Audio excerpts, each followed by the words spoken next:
구약의 가장 위대한 선지자 중에 한 분이 바로 이사야입니다. 주님이 나시기 약 700년 전, 지금으로부터 2700년 전, 굉장히 오래전 얘기죠.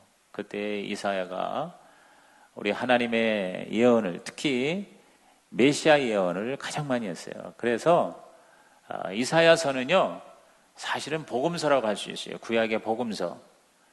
이사야서는 66장으로 되어 있는데 성경이 몇 권이죠? 66권이에요. 그래서 성경 66권의 축소판이 바로 이사야서예요. 이사야는 우리 하나님의 부름을 받고 하나님께 쓰임 받다가 나중에 순교하신 분인데, 성경에는 나와 있지 않지만 전승에 의하면 톱에 의해서 몸이 잘라져서 죽음을 당했습니다. 산채로 여기 가마니를 덮고 그거를 톱으로 썰어서 순교를 당한 그러한 하나님의 종이었어요. 그런데 오늘 여기 성경에 보니까 우시야 왕이 죽던 해에 성전에서 하나님을 만납니다. 성전에 하나님의 영광이 가득 찹니다. 하나님의 옷자락이 성전의 구석구석에 이렇게 가득했다고 그랬어요. 저는 이 옷자락이 바로 저와 여러분이라고 생각해요. 우리 하나님의 사람이 성전에 가득 찰 때 하나님의 임재가 충만한 교회가 될 줄로 믿습니다. 옆에 계신 분에게 당신은 하나님의 옷자락입니다. 우리를 통해서 하나님이 나타난다는 뜻이에요. 그런데 거기 그 하나님이 임재하신 곳에 스랍 천사가 있었어요. 스랍, 이제 케루빔 천사라고 그래서 하나님을 찬양을 하는데 이 천사가 날개가 6개 있다고 그랬습니다. 날개가 6개 있는데 그 6개를 가지고 다 퍼덕이는 게 아니라 날개 2개로는 얼굴을 가렸다 그랬어요. 이 얼굴을 가렸다는 건 바로 겸손을 상징한다고 봐요. 그 다음 날개 2개는 발을 가렸다 그랬어요. 이 발이라는 거는 바로 절제를 상징하는 거로 봅니다. 그리고 남은 2개의 날개로 퍼덕이며 날면서 여호와를 거룩하다 거룩하다 거룩하다 이렇게 찬양하는 모습을 보여줍니다. 이 날고 있는 이 2개의 날개는 바로 열심을 상징하죠. 그래서 오늘 저와 여러분이 우리 하나님을 찬양할 때, 주님의 일을 할 때에도 이 3가지의 성품이 필요할 것 같아요. 즉 겸손과 절제와 열심이 있어야 돼요.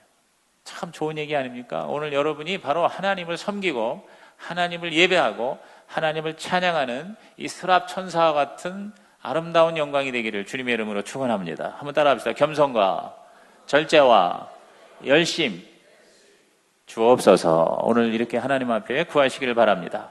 이러한 모습을 본 이사야가 완전히 달라집니다.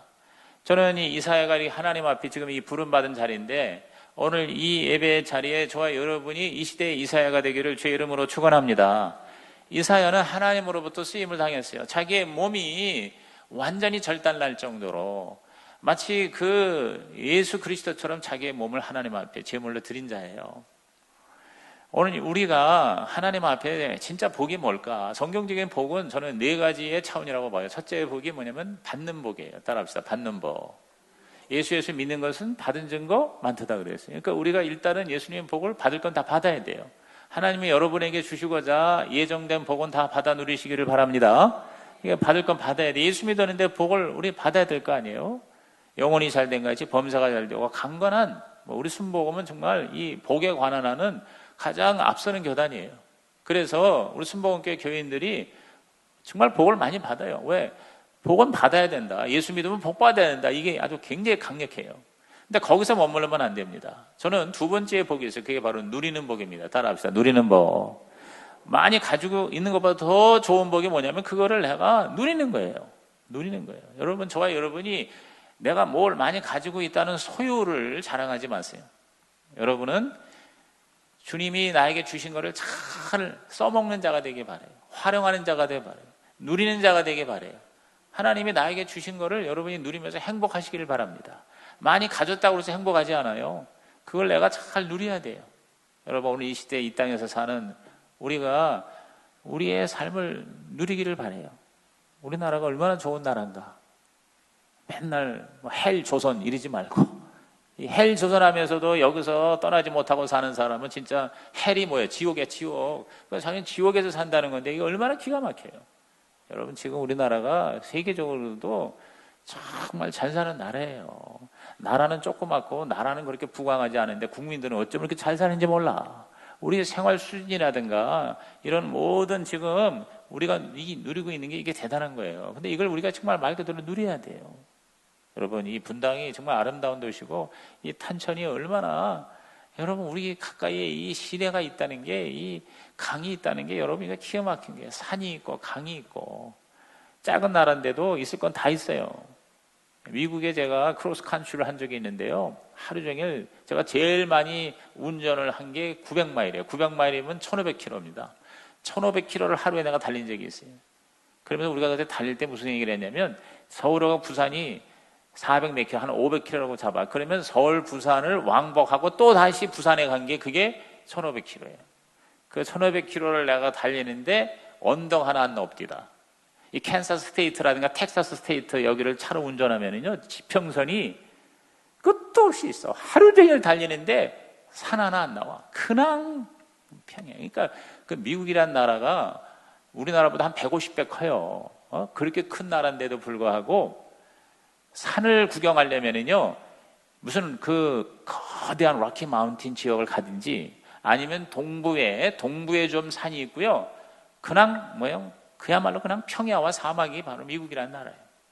그런 거 보면은 우리나라가 여러분 조그맣지만요, 너무너무 산이 있고 강이 있고 시냇물이 있고 나무가 있고, 여러분 지금 저와 여러분이 사는 지금 우리나라가 얼마나 아름다운 금수강산인 거를 깨닫고 매일매일 여러분 우리나라 참 좋은 나라다. 내가 참 좋은 곳에서 사는구나. 여러분께서 이렇게 감사하면서 누리시기를 주의 이름으로 축원합니다. 이 누린다는 게 바로 뭐냐면요, 행복이에요, 행복.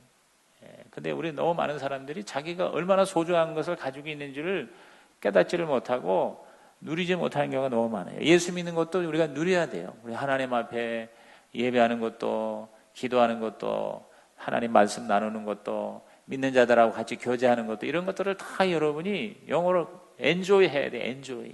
근데 많은 사람이 엔조이를 하지 않고 인듀어를 해, 인조이가 아니고 인듀어가 뭐냐면은 견디는 거야. 막 이를 악물고 참는 거예요. 여러분, 하나님은 저와 여러분이 이를 악물고 참는 삶을, 물론 우리가 인내하고 참을 때가 있어야겠죠. 그러나 근본적으로 하나님은 저와 여러분이 행복하게 살길 원하세요. 그러므로 여러분이 항상 나는 참 좋다, 행복하다, 이렇게 여러분이 하늘을 보고 산을 보고 그리고 하나님 앞에서 여러분에게 주어진 것들을 누리는 멋진 삶이 되시기를 주님의 이름으로 축원합니다. 근데 세 번째가 또 무슨 복이냐면 주는 복입니다. 주는 복, 베푸는 복이에요. 내가 받고 내가 누리는 게 아니라 이제 다른 사람에게 내가 베푸는 거예요. 내가 가지고 있는 거, 꼭 물질만을 얘기하는 게 아니에요. 저와 여러분이 가지고 있는 게 지식이면 지식을 주는 거예요. 여러분의 마음을 주는 거예요. 여러분의 시간을 주고, 여러분의 정성을 주고, 여러분의 받은 은혜를 다른 사람에게 주는 자, 주는 복이 우리의 복이 되기를 주의 이름으로 축원합니다. 복 중에 복은요, 주는 복이에요. 근데 다들 우리는 많이 가져야 되면 그게 복이라고 생각을 해요. 누리질 못해요. 돈이 많이 있어도 그걸 누리질 못해요. 그런 얘기 있잖아요. 돈을 몇십억을 은행에다가 두고 아니면 자기 침대 밑에 깔고 그리고 얼어 죽고 굶어 죽었다, 그런 얘기가 있잖아요. 그렇게 극단적인 경우는 아닐지라도 오늘 너무나도 많은 사람들이 제대로 누리지를 못해요. 그래서 요새 이제 조금 사람들이 깨어서 정말 인생을 한 번밖에 못 사는데 욜로 인생인데 멋지게 누리자. 세상 사람도 그렇게 얘기를 해요. 그런데 이제는 베푸는 것이 돼야 되고, 그런데 사실은 최고의 복의 차원은 바로 쓰임 받는 복이에요. 쓰임 받는 복. 시작. 쓰임 받는 복이에요. 받는 복, 누리는 복, 베푸는 복. 그다음에 뭐예요? 내가 쓰임을 받는 복이에요. 저와 여러분이 하나님 앞에 쓰임을 받는 복이 되길 바랍니다. 촛불이 그 초가 타면서 나는 점점 더 사그러지지만 그 빛을 발하여서 많은 사람에게 광명의 세계를 보여주는, 그렇게 하나님 앞에 쓰임받는, 그게 바로 뭐냐, 이게 이사야예요. 이사야는 철저하게 하나님의 종으로 쓰임을 받았어요. 그래서 저는 저와 여러분이 하나님 앞에 쓰임받는 인생이 되기를 주의 이름으로 축복합니다. 요새 자꾸 목자 얘기를 하는데 목자야말로 쓰임을 받는 복이에요. 평신도지만 맨날 은혜 받고 맨날 복 받고 맨날 우리끼리 할렐루야인데 그게 아니라 하나님 앞에 이런 목사나 선교사 못지않게 평신도도 아주 아름답고 가치 있고 보람 있고 그리고 행복하게 위대하게 하나님으로부터 쓰임을 받을 수 있다 없다? 뭐예요? 있다. 그래서 제가 이제 우리 앞으로의 목회 방향을 우리 성도들이 작은 가정에 있는 교회를 목회하는, 목양하는 그러한 목자로서, 뭐 신학교 안 나왔고 안수 안 받았는데 목사라고 할 수는 없잖아요. 평신도 목사라고 할 수 없어요. 그러니까 목자라는 이름으로 이제 우리가 붙여주는 거예요. 그래서 여러분께서 꼭 뭐 그런 목자로 임명이 되든 안 되든 간에 저와 여러분이 하나님 앞에 이사야처럼 쓰임받는 진짜 복의 주인공이 되기를 주님의 이름으로 축복합니다. 그럼 그 하나님께 쓰임받기 위해서는 뭔가 가만히 이사야의 모습을 들여다보니까 세 가지를 여기서 깨닫게 돼요. 첫째가 뭐냐면 회개하는 자를 하나님 쓰시는구나. 회개의 사람, 시작. 회개의 사람이에요. 하나님의 임재를 본 이사야는 자기가 죄인임을 철저하게 깨닫습니다. 자, 5절을 다시 한번 읽어봅니다. 그때 내가 말하되 화로다 나여 망하게 되었도다. 나는 입술이 부정한 사람이요 나는 입술이 부정한 백성 중에 거주하면서 만군의 여호와이신 왕을 배웠음이로다 하였더라. 그랬어요. 여기 화로다 내가 망하게 되었도다. 왜냐하면 내가 바로 죄덩어리예요. 죄가 가장 큰 저주요 인생의 문제입니다. 여러분 인생의 최대의 문제는 죄의 문제예요. 모든 것이 다 죄로 말미암아 파멸이 다가오는 겁니다. 우리의 죽음도 뭐예요? 죄의 결과예요. 죄의 석슨 사망이라고 그랬어요. 우리에게는 모든 저주 다 죄로 말미암아 다가오는 겁니다. 싸움과 분쟁과 미움과 살인과 이런 모든 잘못된 것들이 다 죄로 말미암았고 결국은 마지막에 죄의 결과 우리 인간은 지옥의 심판을 받게 되는 것입니다. 그런데 이사야가 바로 자기가 죄인임을 깨닫게 되는 거예요. 그래서 나는 입술이 부정한 사람이요 그랬어요. 자기가 죄인임을 인정하고 고백하는 거예요. 이게 바로 회개죠. 회개. 그래서 회개하는 자를 하나님 쓰세요. 왜냐하면 회개할 때 우리 죄가 사함받고 죄를 사함받은 자를 거룩한 자를 하나님은 쓰신다는 거예요. 왜냐하면 하나님은 거룩하신 하나님이기 때문에 절대로 죄와 같이 할 수가 없는 거예요. 그러므로 여러분이 하나님께 쓰임받기 위해서 하나님 앞에 자기의 죄를 날마다 깨끗하게 하는 회개와 자백의 사람이 되기를 주의 이름으로 부탁을 드립니다. 회개라는 건 뭡니까? 회개는 바로 하나님의 말씀에 동의하는 겁니다. 동의하는 거예요.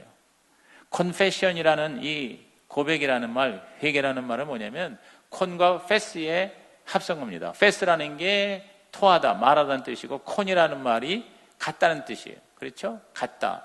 그래서 커뮤니티라든가 이런 con 또는 m으로 시작하는 단어는 같다는 뜻이에요. 다시 말해서 하나님하고 같은 말을 한다 그 말이에요. 다시 말해서 하나님의 말씀에 동의하는 게 회개예요.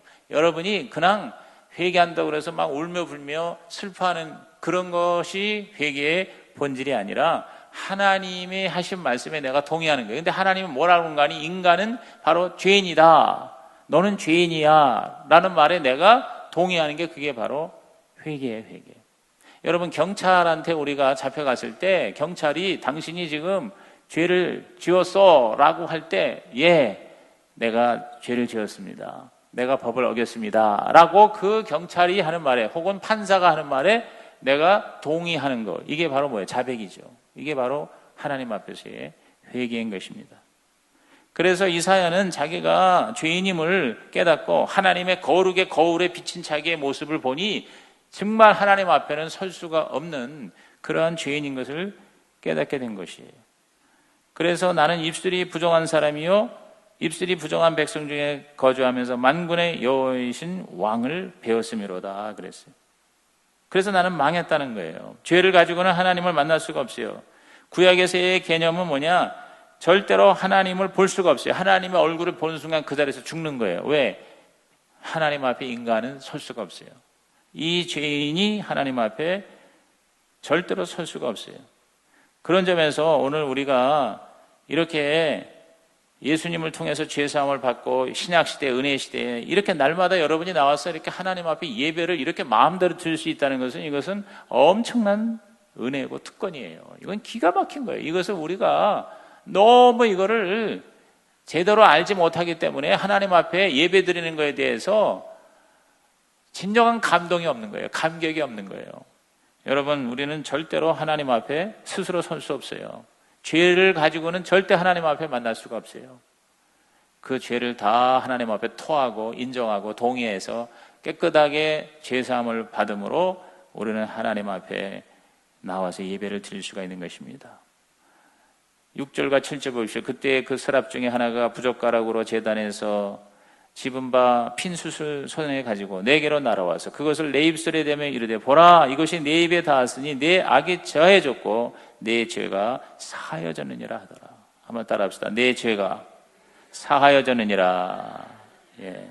여기서 천사가 제단 숯불을 가지고 왔다. 이 제단은 바로 예수님의 십자가 보혈을 의미하고 불이 붙은 숯불은 바로 성령의 죄를 사하는 실질적인 능력을 의미하는 거겠죠.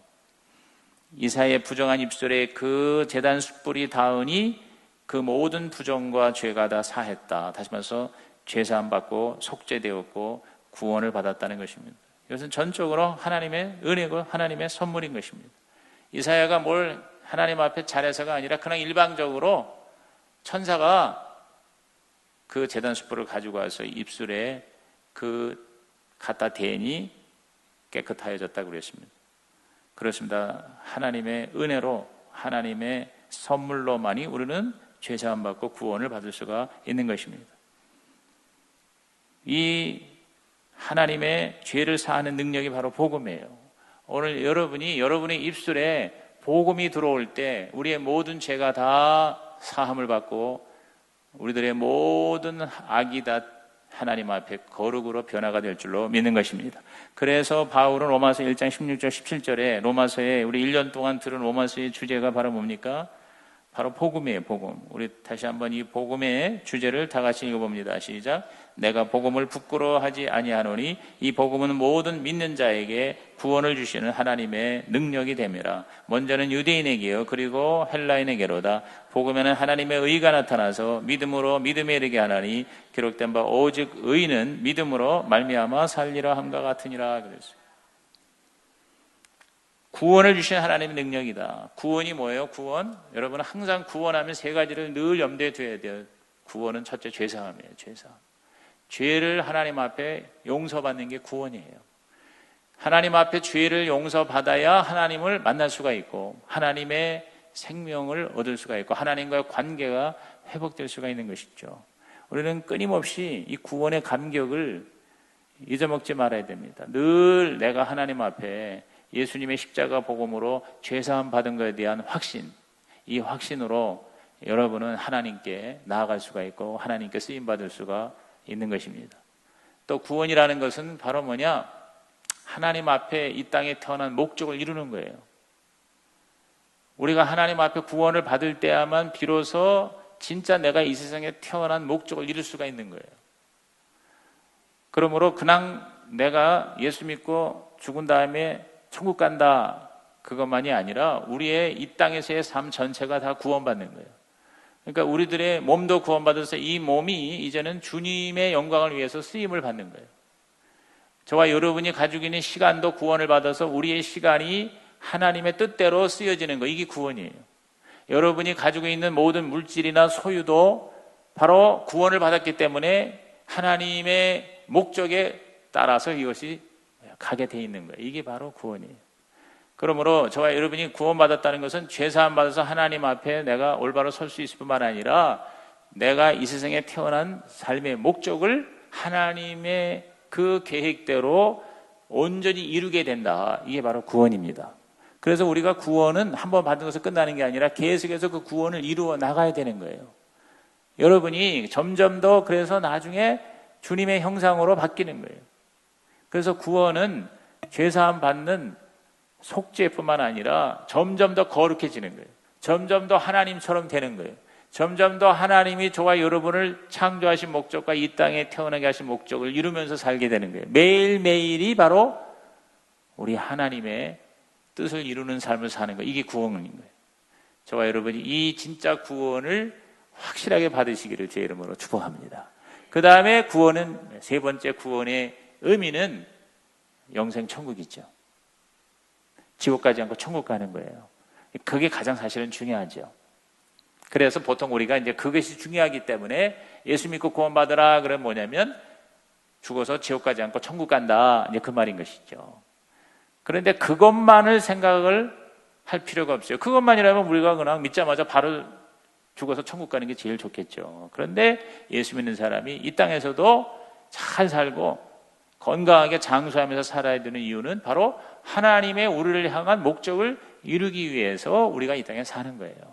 이 세 가지, 항상 이거를 여러분께서 염두에 두세요. 한번 따라합시다. 죄사함, 삶의 목적, 영생 천국. 이게 구원이에요.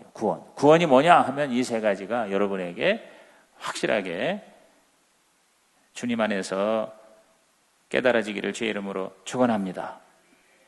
이 복음의 능력으로 우리는 뭐예요? 죄가 다 사해져서 우리 하나님 앞에 설 수가 있게 된 것이죠. 오늘 하나님은 회개자라는 사람을 좋아하세요. 그러므로 저와 여러분께서 하여튼 처음에 우리가 예수 믿기 전에 완전히 우리의 모든 과거의 죄를 다 하나님 앞에 토해내는 이 회개와 함께, 근데 회개는 사실은 한 번만 하는 거예요. 맨날 회개하는 게 아니라 그 다음부터 우리가 이제 죄를 지을 때마다 죄를 하나님 앞에 이제 토해놓고 그 죄를 용서받는 거를 우리는 보통 자백이라고 그래요. 자백 혹은 고백이라고 그래요. 그래서 요한일서 1장 9절에 보면은 만일 우리가 우리 죄를 자백하면 하나님의 미쁘시고 의로우사 우리 죄를 사하시고 우리를 모든 불에서 깨끗하게 하실 것이라. 할렐루야. 여기서 그 우리가 누구냐면 구원받은 우리예요. 회개해서 죄사함 받은 우리예요. 그런데 그 이후로도 계속 죄를 지을 수가 있으니까 그럴 때마다 우리는 뭐예요? 하나님 앞에 그것을 자백하는 거예요. 자백이라는 건 아주 문자 그대로 우리가 경찰한테 내가 또는 판사 앞에서 내 잘못한 거를 그대로 인정해 주는 거, 동의하는 거, 그게 바로 자백이죠. 그러니까 하나님 앞에 우리는 날마다 와서 자백하는 거예요. 그게 이제 보통 우리가 손발 씻고 세수한다, 세례를 받는 건 목욕을 하는 거고, 그러니까 완전히 한번 우리들이 하나님 앞에 회개하는 건 한 번 하는 거죠. 세례 받는 거는 한 번 받는 거예요. 그러나 그때부터는 계속해서 우리가 얼굴을 씻어야 돼요. 그게 바로 자백이에요.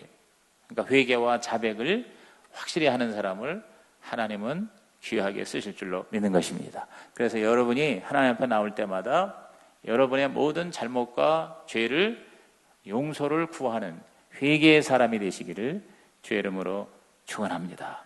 두 번째 하나님이 쓰시는 사람은 뭐냐? 순종의 사람. 시작. 순종의 사람입니다. 이사야는 내가 누구를 보낼 거라는 하나님의 음성에 즉각적으로 순종했습니다. 자, 8절입니다. 8절 시작. 내가 또 주의 목소리를 들으니 주께서 이르시되 내가 누구를 보내면 누가 우리를 위하여 갈까 하시니 그때에 내가 이르되 내가 여기 있나이다. 나를 보내소서 그랬어요. 따라합시다. 내가 여기 있나이다. 내가 여기 있나이다. 나를 보내소서.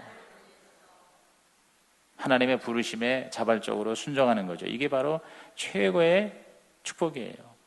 최고의 선택이에요. 저와 여러분이 구원 다음으로 큰 은혜가 소명이에요. 소명. 하나님의 부르심이에요.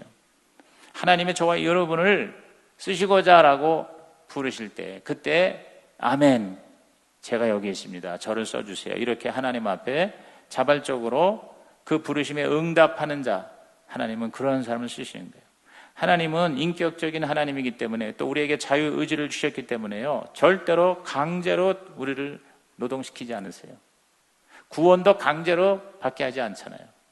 그렇게 중요한 구원인데도요, 하나님은 스스로 자기가 자기 죄를 인정하고 예수님을 구주로 영접하기를 바라시지, 하나님이 와가지고 협박을 해서 우리의 막 마음문을 그냥 강제로 열어가지고 당신이 그 안에 쳐들어오듯이 들어오시는 하나님이 아니시라는 거예요.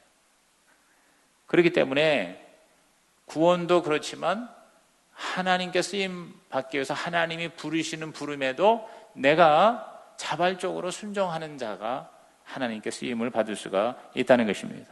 오늘 여러분은 구원만 받는 자가 되지 말고 하나님의 부르심도 받는 자가 되기를 주의 이름으로 축원합니다. 하나님이 저와 여러분을 부르셔서 쓰시려고 하는 거는요, 절대적으로 우리를 유익하게 하기 위함이에요. 하나님이 뭐가 부족해서 자꾸 우리 보고 뭘 하라고 그러실까요? 하나님의 저와 여러분을 부르시는 거는 하나님이 힘이 없고 모자라고 부족해서 당신 도와달라고 우리를 부르시는 게 아니에요. 여기 누구를 보낼고 우리를 위하여 누가 갈고, 이거는 하나님께서 부족해서 나를 좀 도와다오 그런 게 아니라니까요. 하나님은 뭐가 부족함이 있겠어요? 우주와 만물을 말씀으로 지으신 하나님, 전능하신 하나님인데 우리가 사실은 도와드리지 않아도 하나님은 절대 문제가 없는 분이에요. 동의하십니까? 하나님은 하나님이시잖아요.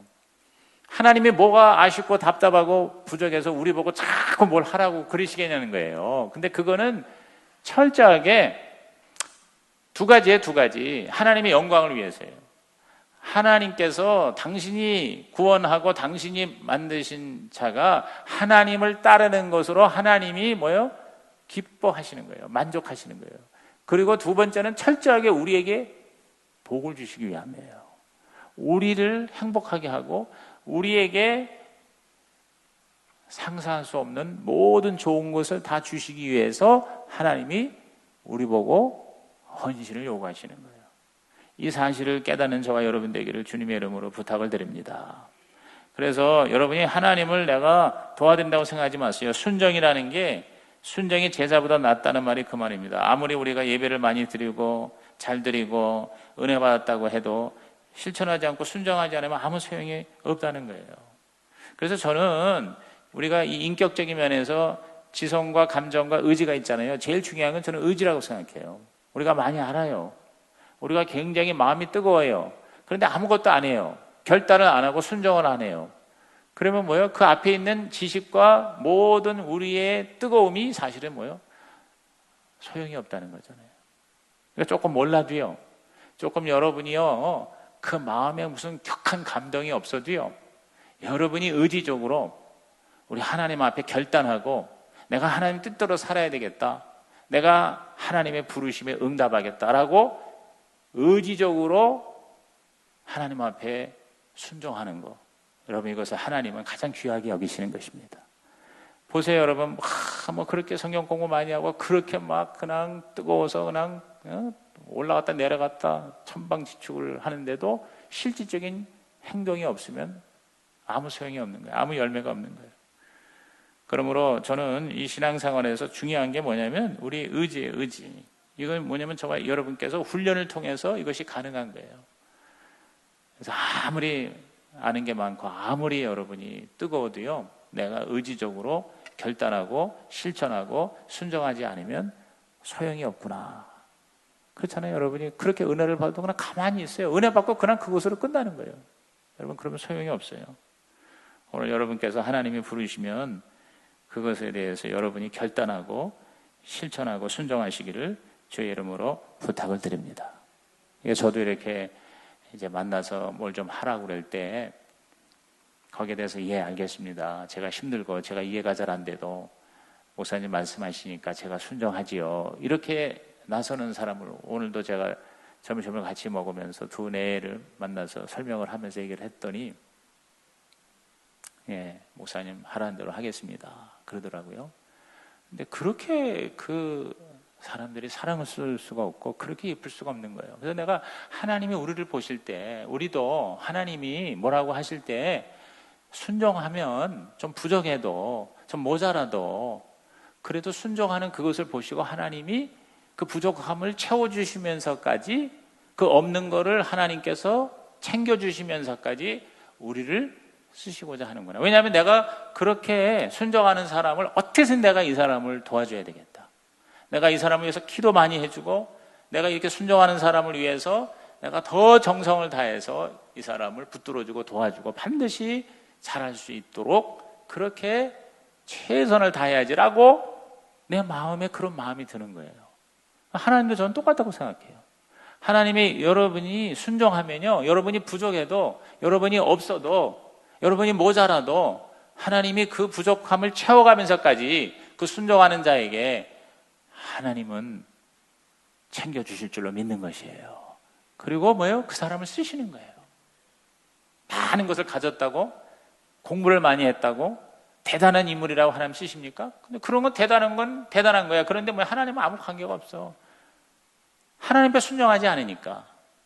그러므로 저와 여러분이 다시 한번 이 순종이라는 두 글자를 한번 깊이 묵상해 보세요. 나는 정말 순종하면서 살고 있는가? 아무리 우리가 신앙생활을 오래 했고, 내가 직분이 있고, 내가 성경 구절을 많이 알고, 내가 별별 체험을 다 했고, 내가 그냥 기가 막힌 하나님의 은사와 능력이 나 안에 있더라도 여러분이 정말 내가 순종을 하는가? 나는 순종의 사람인가? 한번 자기를 여러분이 한번 살펴보십시오. 하나님은 순종하는 사람을 쓰십니다. 회개하는 사람을 쓰십니다. 여러분, 회개와 순종이 최고의 복을 받는 비결임을 오늘 이 밤에 여러분이 절실하게 느끼고 깨닫기를 주의 이름으로 부탁드립니다. 마지막 세 번째, 하나님은 기도의 사람을 쓰십니다. 따라합시다. 기도의 사람. 구원을 받고 하나님의 부름의 소명을 받은 후에 거기에 내가 여기 있습니다. 내가 하겠습니다. 라고 이제 했어요. 이제 사역을 이제 열심히 합니다. 이제 순종해요. 그런데 문제는 너무 힘든 거예요. 너무 힘든 거예요. 이사야도 하나님의 부르심에 제가 여기 있습니다. 저를 보내주세요. 그래서 여호와께서 보내셨어. 보내는데 그 보내는 뭘 보내요? 하나님의 예언의 말씀을 가서 선포하라고 번영을 받아서 가서 열심히 했어. 선포를 했는데 문제가 뭐냐면 반응이 없는 거예요. 결과가 없는 거예요. 자, 9절 보십시오. 여호와께서 이르시되 가서 이 백성이 이르기를 너희가 듣기는 들어도 깨닫지 못할 것이요 보기는 보아도 알지 못하리라 하여 그랬어요. 아무리 얘기해도 깨닫지를 못해요. 알지를 못해요. 자꾸 딴소리해요. 그리고 그 하나님의 뜻에 따르지를 않아요. 10절을 보십시오. 이 백성의 마음을 둔하게 하며 그들의 귀가 막히고 그들의 눈이 감기게 하라. 염려하건대 그들이 눈으로 보고 귀로 듣고 마음으로 깨닫고 다시 돌아와 고침을 받을까 하노라 하시기로. 여러분, 이 말씀을 보면 조금 좀 오해할 수도 있어요. 아니, 하나님이 깨닫지 못하게 하고 듣지 못하게 하고 알지 못하게 하는 하나님이 원인이 아닌가 이렇게 생각하는데 그게 아니에요. 이건 하나님께서 뭐냐면 그냥 강팍하게 내버려 두셨다 그 말이에요. 여러분, 그 출애굽기를 보면은 모세가 와서 하나님의 명령을 전할 때 바로가 그 명령에 순종하지 않고요, 자꾸 뭐냐면 더 거역을 합니다. 근데 거기 뭐라고 하는 거 아니? 하나님이 강팍하게 하셨다 이렇게 기록되어 있어요. 근데 그게 하나님이 그렇게 하셨다는 거보다 하나님이 그거를 그냥 내버려 두셨다는 거예요. 여러분, 가장 무서운 심판이 바로 육입니다. 그냥 내버려 두는 거예요. 어떻게든지 하나님께서 우리를 때려서라도 우리를 깨닫게 하셔야 되는데 그냥 우리 거역하는 그대로 내버려 두는 거예요. 그러면 점점 사람은 뭐야? 강팍해지는 거예요. 강팍해지는 거예요. 답답한 이사야가 하나님 앞에 기도하는 게 바로 11절입니다. 다 같이 읽어봅니다. 내가 이르되 주여 어느 때까지입니까 하였더니 주께서 대답하시되 성읍들은 황폐하여 주민이 없으며 가옥들에는 사람이 없고 이 토지는 황폐하게 되며 그랬어요. 주여 어느 때까지니까? 시작. 주여 어느 때까지니까? 지금 이 이사야가 그냥 탄식을 하는 거예요. 탄식. 도대체 어느 때까지 이렇게 사람들이 하나님을 거역하고 아무리 얘기해도 알아듣지도 못하고 점점 더 상황은 나빠지고 주여 어느 때까지입니까? 여러분, 이사야가 제단 숯불에 거룩해지고 정결케 되고 하나님의 부르심에 순종함으로 불타는 심정으로 나가서 했어요. 그런데 안 되는 거예요. 그래서 탄식하는 거예요. 도대체 어느 때까지입니까? 저는 이 어느 때까지니까 저는 두 가지를 여기서 깨닫게 된 거예요. 첫째가 뭐냐면 이건 바로 기도다. 하나님 앞에 나와서 절규하는 거예요. 그러므로 오늘 저와 여러분이 하나님께 계속 쓰임을 받으려면 내가 이제 일을 하다가 안 되잖아요. 안 될 때 포기하고 안 될 때 절망하고 안 될 때 그냥 다 때려치는 게 아니라 하나님 앞에 나와서 따라합시다. 주여. 주여. 주여라는 말이 뭐예요? 하나님을 부르는 거예요. 기도예요. 기도. 그 다음에 두 번째 여기서 제가 깨닫는 게 뭐냐면 어느 때까지니까 라는 이 말에서 우리는 바로 하나님께서 완성할 때까지 기다려야 된다는 거예요. 기다려야 된다. 다시 말해서 인내. 그래서 저는 기도는 바로 기다림이다. 기도는 바로 인내다. 기도를 내가 유창하게 하는 게 중요한 게 아니라 끝까지 하는 게 중요한 거예요. 여러분이 기도를 한다는 거는 내가 보니까 갈수록 기도를 내가 뭐 깊이 있게 하고 뭐 기도를 내가 아주 뭐 정말 현란하게 하고 기도를 잘하는 것이 중요한 게 아니라 계속하는 게 중요해요. 계속하는 거예요. 새벽 기도를 내가 하는 것도 보니까 10년 전에 했나 지금 해나 그 기도라는 게요 계속 힘들어. 그러니까 제가 볼 때 이 기도는 죽을 때까지 힘든 것 같아. 내가 가만히 보니까 내 기도하는 1시간 그때가 과연 즐겁다. 나는 이거 이상한 사람이 쓴 거라고 생각해요. 그거는 사람이 아니거나 아니면 그냥 쓴 것 같아. 내가 볼 때 내 기도하는 1시간 그때가 가장 힘들다. 야, 솔직히 말해서. 그런데 그 1시간이 지나면서는 좀 이제 괜찮아지는 거예요. 그러니까 그 1시간을 지키고 그거를 또 계속 하는 것이 그게 바로 기도구나. 그러니까 여러분이요, 기도는 저는 질보다는 양이라고 생각해요. 기도에 무슨 뭐 퀄리티가 있다? 뭐 기도를 뭐 그렇게 오래 해야 돼? 기도 1분을 해도 말이야 아주 깊이 있게 하고 뭐 하나님하고 뭐 독대를 하고 어쩌고 저쩌고 그러는데 나는 내가 기도를 하면 할수록 기도는 질이 아니고 양이에요, 양. 기도는 우선 시간을 드려야 돼. 내가 하나님 앞에 시간을 내가 드리는 거예요. 30분이면 30분, 1시간이면 1시간. 그리고 이거를 하다 말다 가는 게 아니라 뭐예요? 계속 하는 거예요, 계속. 꾸준히 하는 게 그게 진짜 기도구나. 그러니까 기도를 잘한다. 기도의 사람이라는 것은 뭐냐면요. 죽을 때까지 기도하는 사람이 기도 잘하는 사람이에요. 저와 여러분이 A man of prayer, 기도의 사람이 된다는 것은 어느 때까지니까 이렇게 탄식하지만 그러나 뭐예요? 포기하지 않는 거예요. 기도는 바로 인내구나. 오늘 여러분이 기도를 시간을 채우는 은혜가 있길 바랍니다. 기도를 너무 잘하려고 하지 말고 그냥 시간을 내가 그냥 뭐예요? 정한 시간을 채우는 거예요. 내가 1시간이면 1시간, 3시간이면 3시간 하나님 앞에 앉아가지고 정 기도가 안 나오면 그냥 이 얘기만 하는 거예요. 주여 어느 때까지입니까? 주여 이게 응답이 안 되는데 어느 때까지입니까? 주여 이 사업이 안 되는데 이거 어느 때까지입니까? 주여 이 목회가 안 되는데 어느 때까지입니까? 주여 우리 아들이 도대체 어느 때까지 이렇게 가야 됩니까? 주여 저 북한이 어느 때까지입니까? 도대체가 어느 때까지 저렇게 이 나라가 이렇게 두 동강이 나가지고 거길 가지도 못하고 거기 있는 사람들은 어느 때까지 저렇게 도대체가 말도 안 되는 저런 삶을 살아야 합니까? 이런 탄식이 진짜 기도하는 사람에게 나온다는 거예요. 여러분 북한을 위해서 기도하는 사람은요 아마 제가 볼 때 맨날 이 기도할 것 같아요. 주여 어느 때까지입니까? 어느 때까지 지금 저렇게 비참하게 살아야 합니까? 여러분 이사야가 드린 이 기도를 통해서 저는 하나님이 이사야를 쓰신 이유는 우리 하나님 앞에 기도하는 사람이었고 그리고 끝까지 인내하는 사람이었기 때문에 하나님은 이사야를 위대한 하나님의 종으로 쓰신 줄로 믿는 것입니다. 그랬을 때 여러분 결론적으로 하나님의 희망이 보이는 거예요. 저는 이 하나님의 희망에 정말 너무너무 은혜 받았어요. 자, 13절 보세요. 13절에 그 앞에 있는 12절 그냥 막 더 안 좋아진다고 얘기하는데 13절에 그 중에 10분의 1이 아직 남아있을지라도 이것도 황폐하게 될 것이나 밤나무와 상수리 나무가 배임을 당하여도 그 그루터기는 남아있는 것 같이 거룩한 씨가 이 땅에 그루터기니라 하시더라 그랬어요. 여러분 이스라엘이 다 망하고 다 싹 없어진 것 같아요. 그러나 나무가 다 잘려져도 그루터기는 남아있고 그 그루터기에서 남은 거룩한 씨가 결국은 나중에 다 회복시킬 것이다. 이 거룩한 씨는 물론 예수님이겠죠. 10분의 1이 남아있을지라도 황폐하게 된다. 여러분이 지금 주님 믿으면서 사는데 너무 힘들고 그야말로 진짜 내가 11조를 드릴 돈도 없는 사람이 있을 수 있을 거예요. 저는 여기서 10분의 1이라는 건 나는 11조라고 생각해요. 예를 들어서 경제적인 여러분이 어려움이라고 볼 때 11조조차도 내가 드리지 못하고 내가 이걸 먹어야 할 판입니다. 어느 때까지요? 그런데 놀라운 사실은 그러나 없어지지 않는다는 거예요. 그루터기가 남아있다는 거예요.